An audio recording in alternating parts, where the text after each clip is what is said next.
Welcome back to this week's episode of the Her Daily Rhythm podcast. If you haven't met me, my name's Natalie Smyth. I'm a qualified naturopath and meditation teacher, and I'm guiding you on this journey with FemVed. FemVed is a holistic, wellness-based platform dedicated to serving women from menstruation until menopause with an array of tools, an array of practitioners, and their mission is to democratize women's health for all.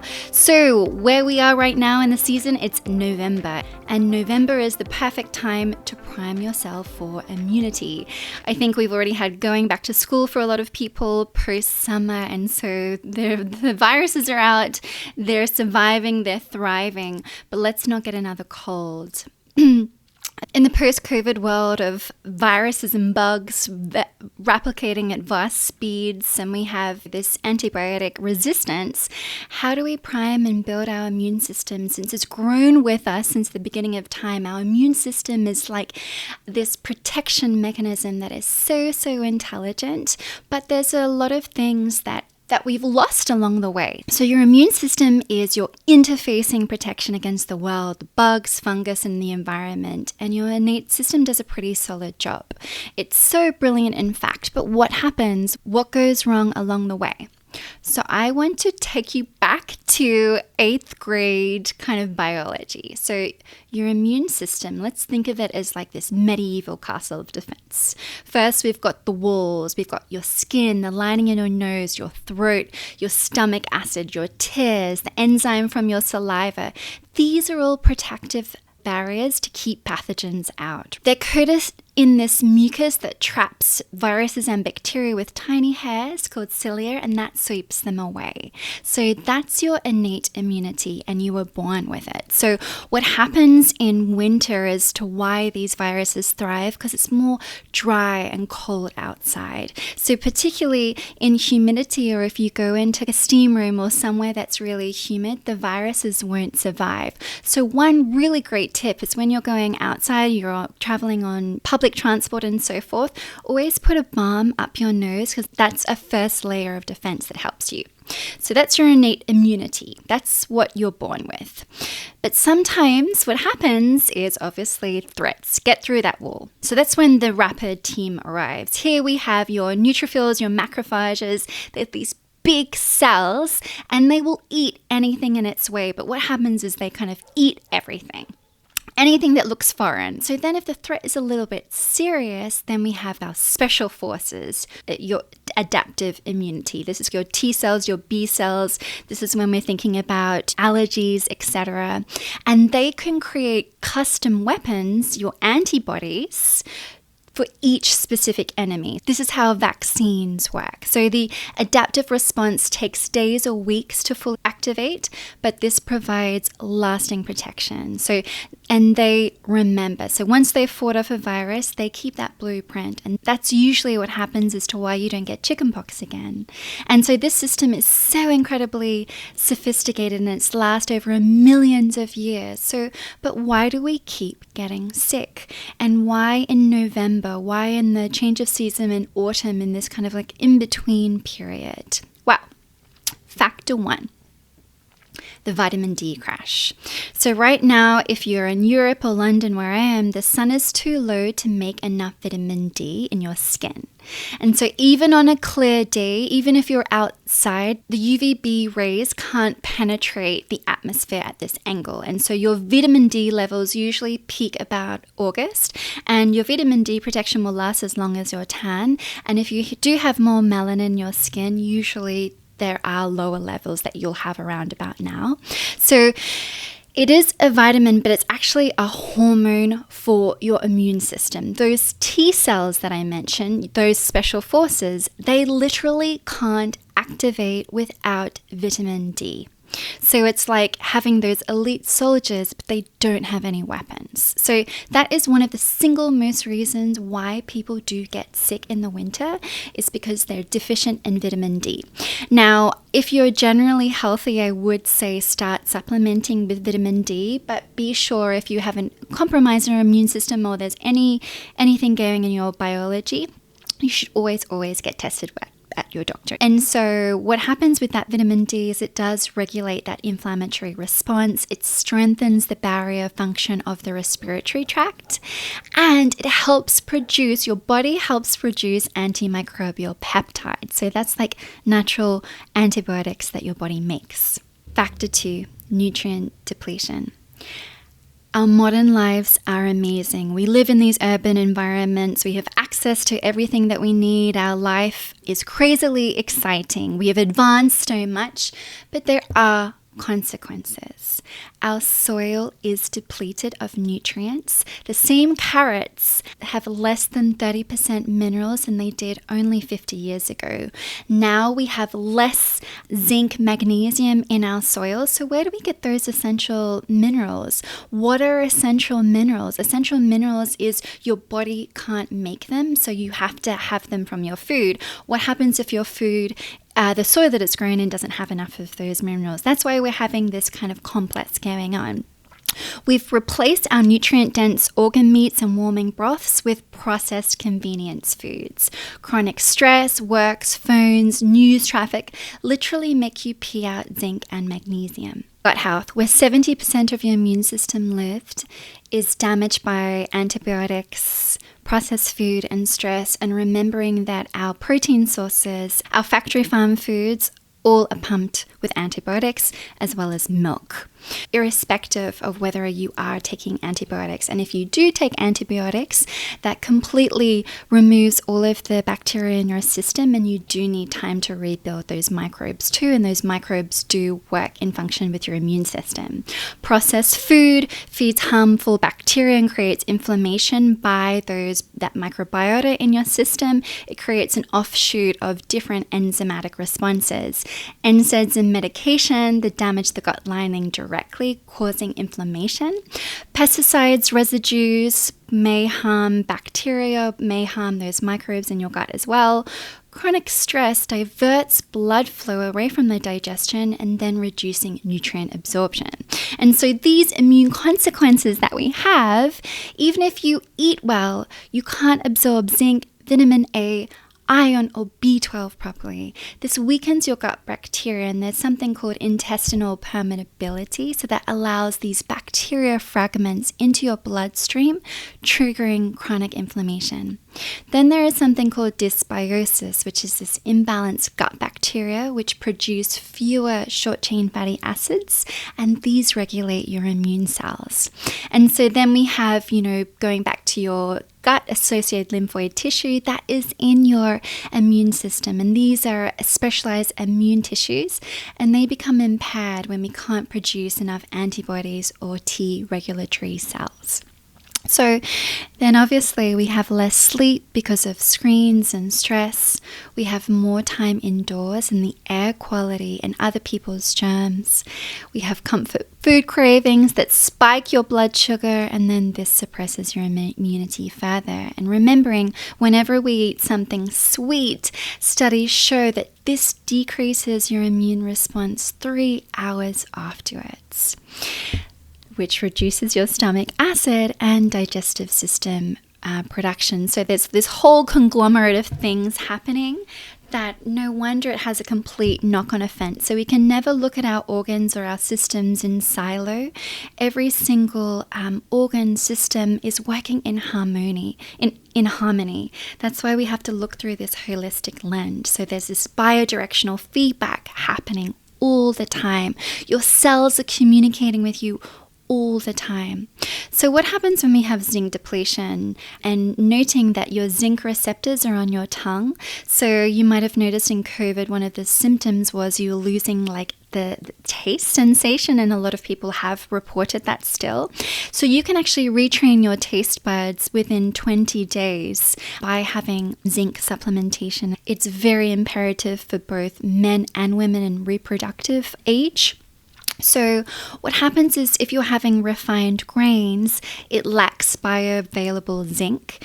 And what also happens if you are having, rice, grains, porridge and things like that, or this oat milk, and the phytates haven't been washed out, so you're not processing the grains properly, this is an nutrient which stops zinc absorption.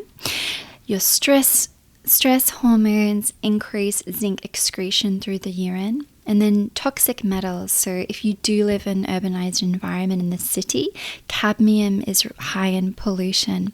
So this completes for the same pathways to absorb your zinc. So what this means for your immunity is that your thymus gland, where your T cells mature, actually shrink without adequate zinc. So this is something that we historically saw in elderly people from the ages of 60 to 80, but we're actually seeing the thymus gland reduce in size in people in their 30s, which is a disaster.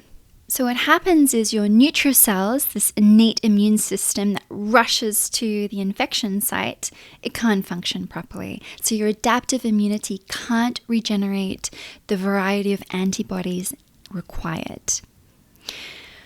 What do we have when we have vitamin Z depletion? So chronic low-grade inflammation from processed foods, stress, poor sleep, burns through vitamin C constantly, and we do need to have vitamin C because our bodies don't make it. It's water soluble, so if you're stressed, go into the sauna, having loads of coffee or alcohol, it depletes vitamin C stores. And so air pollution and toxic exposure create oxidative stress. Consuming these vitamin C reserves also, and modern fruits and vegetables have lower vitamin C due to early harvesting or longer storage. So sometimes it is actually better to buy frozen fruits and vegetables because they're picked at the right harvesting time. So what happens is these neutrophils, these macrophages, they lose their antioxidant shields.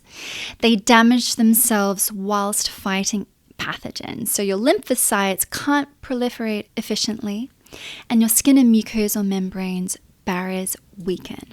Remember, our vitamin C is really supportive for our collagen regeneration and our skin health as well, protecting us from the environment and pollution. So vitamin A, it's essential for your immune system, but it is a fat-soluble vitamin. Anything that's fat-soluble vitamin isn't best to supplement with because it stores in your body, it stores in your fat too, and so you would always need to get tested there. But historically, every traditional diet had vitamin A in it, and we're not eating our organ meats, which is the richest source of vitamin A now. It protects gut inflammation from processed foods. It protects the mucosal barriers, so your respiratory tract, your digestive tract become porous and inflamed. So those walls of your fortress that we spoke about, they develop these holes in it, and your T cell differentiation becomes impaired and your antibody production drops.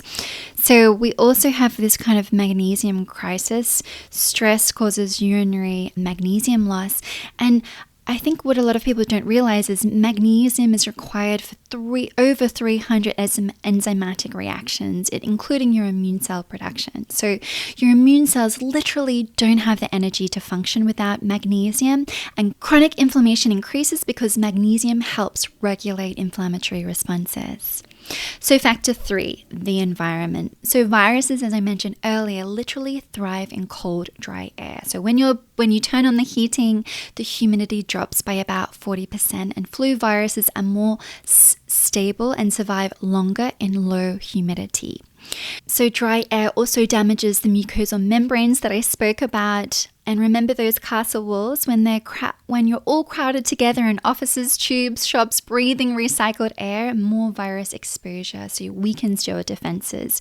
So it's really helpful to have ventilation, so open your windows, create that circulation, and it's important to get a humidifier. And also, our circadian disruption really intensifies here, right? It's dark earlier, but we have the same late night screen exposure. We spend more times indoors. So this is really a greater mismatch with our biological evolution. We have artificial schedules. We have artificial lights. We're on our phones more. That blue light disrupting our melatonin production. Our melatonin is our master hormone. Our melatonin regulates our hormones too, which will increase cortisol. So already that's a factor for hormonal dysregulation, more so in the winter for women. And so we have dietary shifts. There's less fresh produce available. We have more comfort cravings, and those refined carbohydrates spike that blood sugar. And we obviously have holiday treats beginning too. So those sugar impacts those neutrophils. We have holiday treats beginning too, so the sugar impairs those neutrophil immune function. And so in TCM and Ayurveda, winter is all about keeping your body warm, keeping your tissues lubricated. It's dry season, so all of the oil is taken out of your skin.